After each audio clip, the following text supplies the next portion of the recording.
Welcome back to my channel. For Faith and Motherhood. It's really been an interesting journey. Being here, being in this space, sharing some things about myself and some things the Lord is also teaching me, even as I am figuring this whole YouTube thing. Okay, so I remember my first video, I had a few comments on me sharing more about the gap that I had in between my previous career and my new career. So there was one interesting part which I will be sharing about today, and that is my 1 year break. So we are going back in time to when in between my trying to travel to US, applying for visa, and there was this particular one that I was really, I had my bags packed. I was working in Ibadan at the time and in a bank, Wema Bank. I was so sure. Don't mind me, I had to be slow on it. Like there was no uncertainty. Let me just say that I was really sure that this was going to work out. I'd done all the medical tests that I was asked to do. There was also this vaccination. Like I just done all those things. The only thing that was left, and I've also packed my bags. The only thing that was left for me to go for the interview, and also just get you've been accepted or granted this visa, and then you can go. Heck, just that rejection from the embassy flipped the entire thing in. I can't, like, my life went from a very coordinated, organized, planned life to I had many plans to absolutely no plans. So this is how I got to no plans. So because I had resigned from the bank, so I was supposed to appear for my interview on a Monday. And if everything goes well, I just need to go back to Oyo, which is where my parents are. Go to Oyo to pick my things and just travel. Travel. Oh my. Oh my. Oh my. Anyway, I went for the interview and the rejection happened. You know when your legs are too heavy to walk down and your mind is just going from in all directions, like I've resigned. I don't have a job to return to. What's going to happen to me? I'd also packed my bags in the family I stayed with in Ibadan. I packed my bags. I was just sharing a bit of it recently with my husband. I even bought stuff for my folks. Like I bought everybody in my family, my immediate family anyway. Everything just really spiraled now. It still feels very unbelievable. And my life went from here to another direction in just a matter of one response. Rejection, like this visa is not approved and you have to reapply again. The person that attended to me in the embassy didn't even take so long. Kind of made me want to hate US at the time, but I had this offer that was giving me a full scholarship and also offering me a GT, which means that they're going to pay me. So I was just like, so what is wrong? Like, you're asking for a statement, I gave you the statement. You're asking me, am I going to return back? I'm not going to return back. We have family here. That's not proof that at some point I'm still going to come back. Not like after I finish my school, I'll come back immediately, but it's still a valid proof that my folks are here. I cannot just vanish. Like I still have to come at some point. But none of this was enough for this person. The person didn't even take too long with my application and just told me visa was not approved. Anyway, I walked back. I went to my mom went with me. I walked out of the building and went to meet her, told her it was not okay. I didn't know that I was heading further in a completely different direction. Like, we go back to Oyo. My things were packed from the person's because I already packed it just to move it down from Ibadan to Oyo town where I stay. So my things were moved to Oyo, back to my mom's place. I thought I had a hang of things, but initially it started with I had a lot. I would say that I'm a person with lots of friends, or I can be that kind of person. So I would say that I had lots of friends. But when this whole resignation happened, said farewell, like told a few people, it just felt, which is what literally happened. Like few people started, or most people actually just stopped reaching out. Just really felt lonely. Also, as an adult, like I finished school for like a couple of years prior, and yeah, 4 years prior. I finished 2015, and this was 2019. So it wasn't the best period to be in. Like I was working in back, I was earning a lot. Now I didn't have any source of income. I was in my mother's house. I was in a room. Like, how did I feel? I just really felt detached. I felt detached from everything. Like I felt like my plans just washed down the drain right in front of me, and everything happened in split seconds. Like this is what I thought was going to happen. This is what happened the next minute. I didn't have enough time to catch my breath in between it, so everything was just, and I didn't have enough time to even think about it, process it. So everything started unraveling as the weeks turned into a month, and I stayed longer in the house than I even thought of. I still tried to apply during this period again.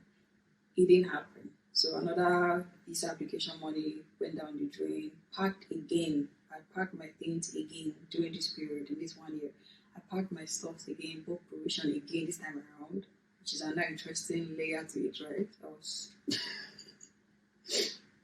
I bought food stuff and everything I was going to need, even I just wanted to get the approval. I was like, okay, maybe the first one did not work. This one's going to work. Again, or it did not work. Oh god. I just it's it pushed me further down into a place where I drowned. Like I drowned in. I felt I was holding it all together, but this one broke me. I just couldn't imagine what was going on with me. Like I have these documents, even also during that period, there were people telling me that there are other ways. So it's not like my family is rich, right? My mom would have to pay someone at some point to um, loan us some amount to the account because they would just want to see the proof. It's not like I'll need the money. I already have full scholarship. I already have GT, which is going to pay me something for living costs. They just want, I don't know what that statement is still for, but anyway, there was that extra layer where she had to even do that to ensure that she had funds in the account, like real funds, not like they edited the statement though, but they still did not give me this visa. And here and there I was hearing people travel. And I know that there are people that would have traveled that they just edited statement. But it just really felt like, God, are you punishing me? Are you punishing me? Did something happen? You know, I also started journaling at the point, this 1 year. So I also started Empower before. Yeah, I started Empower closely before that time. So it continued, and I would say that there was a lot of emotions that went on with me in this period, and there was also a lot of learning. So first is I got detached from a lot of friends, a lot of detaching. In between, not all even reached out. There was also a training the Lord was teaching me, and that is reach out. So sometimes it could just come to my mind that, okay, it's been a while I heard from this person, let me just reach out, how have you been? Some people gave me attitude, which is also another interesting learning. Now, when I reach out to someone, person gives me attitude, I'm no longer pained. It pained me because I was like, I'm also going through my own season. Like, you're not even checking in, I'm checking in on you, give me attitude. But, all of that was just, I would further share some things that would tell you why this was a needed lesson for me to still reach out to people and just keep my cool, even if you're not doing your part, just me doing my own part was just necessary for me to learn how to. Um, in the 30K that Empower was paying for everyone in Nigeria, to Empower. Yay! Anyway, the 30K that I was being paid, I'll pay my tithe, which was something I told myself I was going to ensure that I paid. I also increased my offering from that 30K. Things in the house, just ensure that mom is not the only one just picking in. Doing those things. I still did some things to those. Also, another thing the Lord was also teaching was to give. So at that time, I started this initiative of going out with a few friends to orphanages in Ibadan and just meet with them, sing with them, talk with the boys or kids or children that place. Sing, yeah, like just make them have a one day of presence of people that just really cheers them on, listen to them, how the exams been, what can we do to help, bring them things that they will need. Also, just keep it going because it was at the moment of my life where I'd been shred of everything called level of importance was I felt like it was like the Lord really shred that importance I attached to myself on many levels such that I just said at this point I'm just gonna give in my lowest moment I'm just gonna keep giving. And I did that for a while. It wasn't the fun time of my life. It wasn't, but I got through it. So there was one interesting thing that happened one day. Very interesting. Oh my, oh my, oh my. So I told you I applied again, right, during this 1 year, and they also did not approve it. And this time around, I even packed further, increased my, like, giving out some clothes, I packed some food stuff, and all of that did not happen. So I go back, I was trying to process everything. So I think some days after, I was trying to still match it up. Some days after, I was journaling. I thought I was journaling. So there was this particular night I was trying to write down what happened. I think my mom and I also had a disagreement. So there was all of that was not helping me at all. So I wanted to just write it down to flow from my mind because then I didn't really have people I talked to. So I was trying to flow from my mind and write it in this journal. Interestingly, I wrote it in the journal, which is on my laptop. And I don't know if I forgot to save it, but I wanted to go back to it, and this thing just wasn't there. Like it, I couldn't find it. I searched recycle bin. Did I mistakenly delete it? Was it in another folder? Checked the recent edits, recent versions. Like I was even googling and checking. Okay, what else can I check? But I just couldn't find it file. I lost it that night, which I will never forget. I went from Lord, please let this I was telling him like God, please just let this thing come back. I just want to find it. Just do this.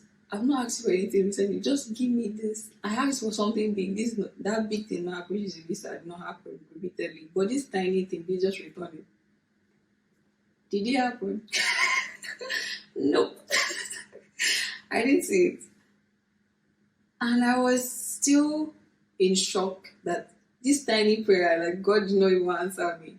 Like it just everything I've been trying to be all matured about or like try to hold on to tell myself that it's going to be fine. This one just told me that it wasn't fine. Like I literally screamed. I think it was around 11 there about PM in the night, almost 12 noon, 12 midnight that it happened. I screamed. I didn't even care if my mom in the next room heard it. I screamed. I was like, God, just leave me. Just leave me alone. Just let me be. And I walked away from the table. I went to my bed and normally I sleep in a particular direction, but this one I just laid in the middle, just saying, God, just let me be. Leave me alone. And I cried myself to sleep and I slept. But you know how interesting our Father in heaven is, right? Like, after I woke up, the first thing I woke up with in the morning is, he just told me that I'm not going to leave you. I'm here. Like, there was this reassurance that just rolled up from my inside when I woke up in the morning. And I cried this time around, not because I was disappointed in God not showing up for me at all, or even answering that little prayer. But it was a reassurance that even in my silly moment of saying, God, leave me, like let me be, he's still saying that no, I'm not going anywhere. I'm here to stay. Just reinforce that friendship with God that in the book of Proverbs that says that there's a friend that sticks closer than a brother. And that is, when I think about that verse, even till today, it's just the only person I can think of when I think of that verse is God.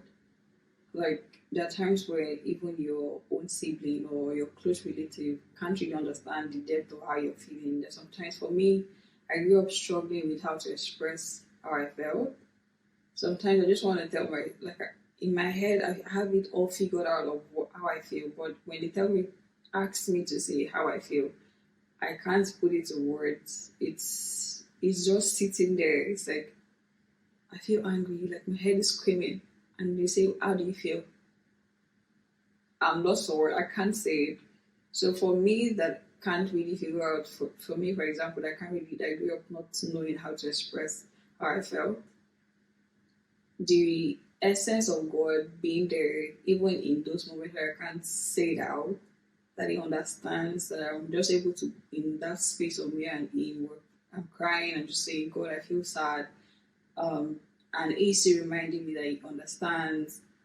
That level of presence, that verse just reiterated further that yes, we have a friend that is closer than a brother, that is closer than a sibling.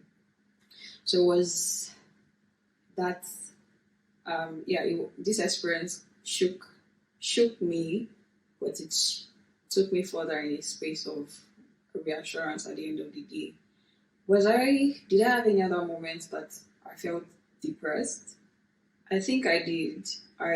At some point, again, I felt very detached from even my folks at home. I just wanted to stay in my room. I didn't want to go out. There was that battle within me that I didn't have. Maybe someone reminded me that I was still very useful or I had something to give. Maybe that reassurance might have helped me, but there was just everything that felt like I was not where I am right now, not where I'm supposed to be. I'm not sure I'm not adding value to people in the house. But in the midst of the low, I remember a song that I also listened to a lot during that season. It's called Highs and Lows. Highs and lows, Lord, you with me when we don't. Should I rise? Should I fall? The moments where we are in the cloud or we feel so elated or I'm doing so good, the reassurance that in those moments God is with us. But even in the moments when we are so helpless, like that night, that I was screaming, God, leave me, leave me, leave me. And then I woke up with the reassurance again, telling me that He's still here. In those moments, it's reassuring to have a father like that. So the 1 year teach me a lot. There's some other things I will share again, speaking or referring back to this 1 year, some lessons God taught me. And yes, I also made it a priority to keep sharing testimonies. I think I shared testimony every Sunday.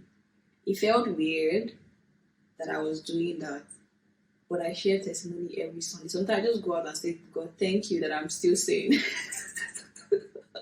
Because it wasn't the best season of my life. It wasn't. And I would say that maybe a part of it was in one of the videos I did recently that I was saying in crushing, that I was saying I was being emotional. I really felt crushed. Like, when you're being rid of everything that you felt what mattered most to you. I thought I had an admission. I was also going to travel, so the admission thing was there. I couldn't travel. My friends, people that I could talk to, just decided to let me be. So there was that weekend. Also, I thought I had it in me, like I was strong, but that moment just reminded me of everything called strength. Like I felt like everything was just being ripped off. But did it get me to a place where I later grew through all these experiences? Yes, and I would keep sharing more about how these experiences made me grow. It's fine that you feel the way you feel currently. If you can't really place it in words, but know that you are not going to stay forever in that low moment. And why won't you stay forever in that low moment? It also depends, or the time. Yeah, it depends on what you do. Um, don't don't settle for the lies the enemy is telling you that this is going to last forever. The Bible says that weeping may last for a night, but joy comes in the morning. Just like every 24 hours, if some days it feels like it's so long, and then like you're waiting for the next, or yeah, some nights rather you feel like it's so long, and you're like, let the morning dawn already. But then the morning will dawn, and it just shows the sequence that sometimes you feel that something is going to take forever, but in the truth sense, it doesn't. So I'm just going to remind you that this season, if you're in a very tough space right now and you feel like everything that you've attached or your importance to, or you felt like mattered so much to you is being taken away, that this phase is going to pass, but I would advise that you don't lose sight of the training or the praying the Lord is really getting you through in this season, in this time of your life. And I pray that everything you need to grow beyond this all seemingly stiffening, crushing moment, that you would, that the Lord will equip you and grant unto you in the name of Jesus. And I pray that you will not lose sight of the hand that carries you. Even when the enemy wants to tell you that God is not good to you, that your son will still be, that is a good, good father. He is a good, good father. And yes, that's it. Thank you for listening. Like, comment, and subscribe. All right. Again, if you would like me to share something that is troubling your heart, or talk about something that you just really like someone to give their opinion about, I'm going to feel free to drop that in the comments section. And yes, subscribe, share with friends, family, loved ones, maybe your colleague, anyone. All right. Love and light to you. Bye.